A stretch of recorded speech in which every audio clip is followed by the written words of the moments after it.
Salam sejahtera bagi kita semua. Marilah kita sejenak mendengarkan firman Tuhan. Barang siapa menyambut seorang anak seperti ini dalam namaku, ia menyambut aku. Dan barang siapa menyambut aku, bukan aku yang disambutnya, tetapi dia yang mengutus aku. Markus 9 ayat 37. Yesus ingin kita para muridnya memahami, mengerti, dan melakukan apa yang ia ajarkan dan hidupi. Betapa seringnya mata rohani kita buta melihat apa yang telah Yesus lakukan, seperti para murid yang berada bersama Yesus. Berulang kali Yesus memberitahu mereka akan akhir perjalanannya, yakni kematiannya. Ia akan diserahkan ke tangan manusia. Anehnya para murid tidak paham akan apa yang Yesus katakan. Ketidakpahaman ini jelas ketika mereka berdebat sengit karena masing-masing menonjolkan kehebatan dirinya. Dan tanpa sadar mereka sedang mempertontonkan atau menunjukkan sikap sombong dan meninggikan diri di hadapan Yesus. Yesus tahu betul apa yang mereka inginkan dan perdebatkan, dan ini membuat dia sedih. Makanya mereka terdiam ketika ditanya Yesus. Dalam diamnya mereka, Yesus membawa seorang anak kecil dan menempatkannya di tengah-tengah mereka. Apa yang hendak Yesus ingatkan kepada mereka? Yakni kerendahan hati. Yesus mau agar para murid memiliki kerendahan hati. Kesombongan akan menutup mata mereka melihat Allah di dalam diri Yesus.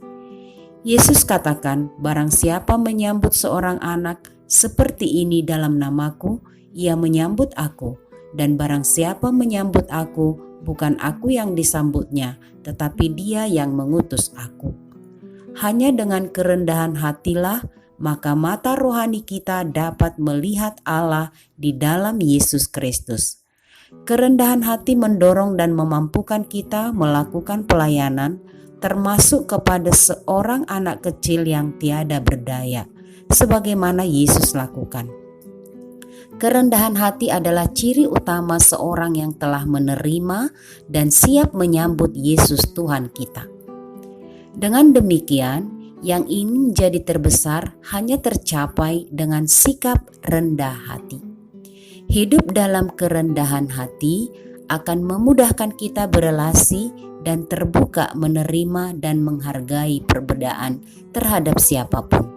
Kerendahan hati juga akan membuat kita terbuka melakukan apa yang Tuhan perintahkan di dalam hidup kita. Kerendahan hati adalah anugerah istimewa dari Tuhan bagi kita yang percaya kepadanya. Marilah kita hidup di dalam kerendahan hati dan marilah melayani Tuhan hanya di dalam kerendahan hati. Amin. Mari kita berdoa. Terima kasih Bapa di surga, Engkau yang senantiasa mengingatkan kami supaya kami hidup di dalam kerendahan hati untuk melayani Tuhan dan melayani sesama kami. Mampukanlah kami Tuhan untuk tetap setia dan mengingat kebenaran firman-Mu. Hidup meneladani Engkau di seluruh hidup kami sepanjang hari ini, esok dan sampai selama-lamanya. Di dalam nama Yesus kami berdoa. Amin. Tuhan Yesus memberkati kita.